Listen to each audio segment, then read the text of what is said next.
If the web database templates don't meet your needs, you can start from scratch with a blank template, and to do that, go to Backstage View, click Blank Web Database, and create the file. The database opens with one table, and from here you can start building in almost the same way that you'd build a standard access database. For example, right-click the field header and choose a data type, enter a name for the field, and repeat. You can also go to the Fields tab, open the More Fields list, and under Quick Start you can select a set of predefined fields such as name. But you need to remember a couple rules. First, in a web database you can only use Datasheet View to build your tables. You can't use the Table Designer because the results can't be converted to a SharePoint list. What's more, you have to use AutoNumber fields as primary keys because composite keys aren't compatible with SharePoint. Also, when you need to relate your tables, you can only use lookup fields, and you have to create them with the lookup wizard. The fastest way to do that is to right-click a new field header and click Lookup and Relationship. What's more, the last screen of the wizard is where you set referential integrity, and note that you can't set cascading updates because they're not compatible with SharePoint. If you need to set indexing for the lookup field, click Indexed here in the Field Validation group, and if you want to prevent duplicates, click Unique. Queries also have some rules. For example, you can only publish select queries. You can use parameters in those queries, but you can't use aggregate functions.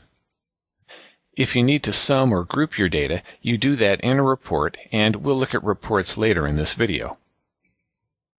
If you want to automate parts of your web database, you need to use macros instead of VBA code. You can write VBA code, but again, it won't run on SharePoint. And if you need more information about macros, see the links in the quick reference card at the end of this course. When you need to create forms, you can build several types automatically, including navigation forms. But again, remember you can't publish any client forms, and if you need to change a web form, you have to use Layout View. And if you're new to Layout View, links in the quick reference card will take you to more information. The same is true for reports, and I'll switch databases to better demonstrate. Select a data source, create a report automatically, and you can see the report totals any numeric or currency fields, such as the purchase price field here.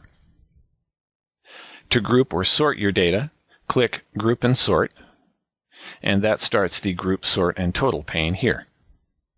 So click Add a Group, and group the data by suppliers. To add subtotals, click More, select the field you want a subtotal, make sure you have the correct aggregate function here, and click Show in Group Footer here. As you go, remember that this is where you find your aggregate functions in the Group, Sort, and Total pane. So let's recap the key rules for web databases. You can only create tables in Datasheet View. You can only use AutoNumber fields as primary keys. You use the lookup wizard to create relationships and set referential integrity. You can only publish select queries, and if you need aggregate functions, you use them in reports.